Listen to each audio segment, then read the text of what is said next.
ఏళ్లుగా అపరిష్కృతంగా ఉన్న చుక్కల భూముల సమస్యను పరిష్కరించడంలో నెల్లూరు జిల్లా యంత్రాంగం లక్ష్యం దిశగా సాగుతోంది. ఇప్పటికే సీజేఎఫ్ఎస్ భూములకు సంబంధించి 66,000 ఎకరాలకు పట్టాలు ఇచ్చి రికార్డు సృష్టించిన రెవెన్యూ అధికారులు చుక్కల భూముల సమస్యను కూడా ఈ నెలాఖరుకు పూర్తి చేసి రైతులకు పట్టాలు ఇచ్చేందుకు సిద్ధమవుతున్నారు. చుక్కల భూములకు పరిష్కారం కనుగొనటం ప్రస్తుతం ప్రభుత్వాన్ని వేధిస్తున్న అతిపెద్ద సమస్య. ఈ సమస్యతో ఇబ్బంది పడుతున్న రైతులకు పరిష్కార మార్గాన్ని చూపించి ఆ భూములకు పట్టాలు ఇచ్చే ప్రయత్నానికి పూనుకుంది. అనేకసార్లు దీనిపై కలెక్టర్ల సదస్సులో ముఖ్యమంత్రి వారికి దిశానిర్దేశం చేసినా పూర్తిస్థాయిలో సమస్య పరిష్కారం కాలేదు. అయితే ఈ నెలాఖరుకు సమస్యను పూర్తిస్థాయిలో పరిష్కరించాలనే లక్ష్యాన్ని సీఎం అధికారులకు విధించారు. ఈ లక్ష్యానికి అనుగుణంగా నెల్లూరు జిల్లా యంత్రాంగం బడిబడిగా అడుగులు వేస్తోంది.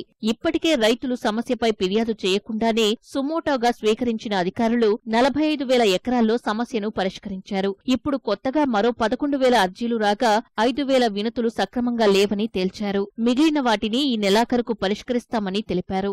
ఇప్పుడు దాకా మాకు దాదాపుగా జిల్లాలో 11,000 అర్జీల దాకా అందరూ అప్లై చేసుకున్నారు సార్. రైతులంతా కూడాను ఉన్న ప్రాబ్లం వల్ల ఏంటంటే 22 నుంచి 22A నుంచి సుమోటోగానే మనం ఒక ఎక్సర్సైజ్ చేసి డాటెడ్ ల్యాండ్ని మనం వెరిఫై చేసి రికార్డు వెరిఫై చేసుకున్న తర్వాత ఆ ప్రొబిటెడ్ లిస్టులో నుంచి తీసేస్తే రైతుకి చాలా వెసులుబాటు క్రియేట్ చేసిన అవుతాం. అంటే వాళ్ళు మళ్ళీ అప్లై చేసుకొని ఈ డాటెడ్ ల్యాండ్కి సంబంధించినటువంటి డాక్యుమెంట్స్ అవన్నీ పెట్టి ఈ ప్రాసెస్ చేయకుండానే సుమోటోగా మనమే ఏవైతే మనకి కరెక్ట్గా ఉన్నాయో అవి మనమే సుమోటోగా తీసేసేయండి అని చెప్పేసి లిస్టులో నుంచి దాదాపుగా ఒక 45,000 ఎకరాల వరకు మనం ఇప్పుడు దాకా తీసేయడం జరిగింది సార్. 1-2 రోజుల్లోనే మొత్తం డాటెడ్ ల్యాండ్ అన్నింటిని కూడాను వచ్చిన అన్ని ఫినిష్ అయిపోతాం. ఆర్హెచ్లో పట్టాలండ్గా ఉండి ఆ తర్వాత కాలంలో ఏర్పడినటువంటి 10-1 కానీ ROR కానీ అడంగల్స్ కానీ ఖచ్చితంగా లింక్ ఉండి అప్లికెంట్కి ఏ విధంగా సంక్రమించిందో డాక్యుమెంట్ కలెక్టర్ గారు అవన్నీ కూడా చూసి ఓకే చేయవచ్చు. దాదాపుగా ఇంకొక 1 or 2 months లో అన్ని కూడా క్లోజ్ అయిపోతాయి. చుక్కల భూముల సమస్యను 90% పరిష్కరించినట్లు సంయుక్త పాలనాధికారి బెట్రీ సెల్వి స్పష్టం చేశారు. ఇప్పటికే 30,000 మంది రైతులకు పట్టాలను పంపిణీ చేశామని తెలిపారు. మిగిలిన 5,000 ఎకరాల సమస్యను ఈ నెలాఖరుకు పరిష్కరిస్తామని ఆమె తెలిపారు. ఖాతా నంబర్ ఇచ్చి 1B రిజిస్టర్లో ఉన్న వాళ్ళు సర్వే నంబర్ తీయమని చెప్పి మనకు మెమో వచ్చింది.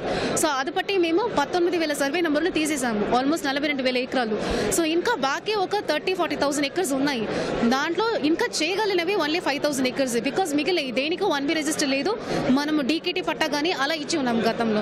సో అందువల్ల మాక్సిమం మా జిల్లాలో ఉన్న డాట్ ల్యాండ్ ప్రాబ్లం ఇప్పటికి సాల్వ్ అయినాయి. సో మనం ఇప్పుడు అన్ని కంపైల్ చేసి గవర్నమెంట్ పంపించాము. గవర్నమెంట్ నోటిఫికేషన్ ఇచ్చిన వెంటనే సబ్ రిజిస్టర్ నుంచి తీయడం జరుగుతుంది. ఆ తర్వాత వాళ్ళ ట్రాన్సాక్షన్స్ సేల్ చేసుకోవచ్చు. ఏళ్ల తరబడి ఉన్న సమస్య పరిష్కారం అవుతుండడం వల్ల రైతులు ఆనందం వ్యక్తం చేస్తున్నారు.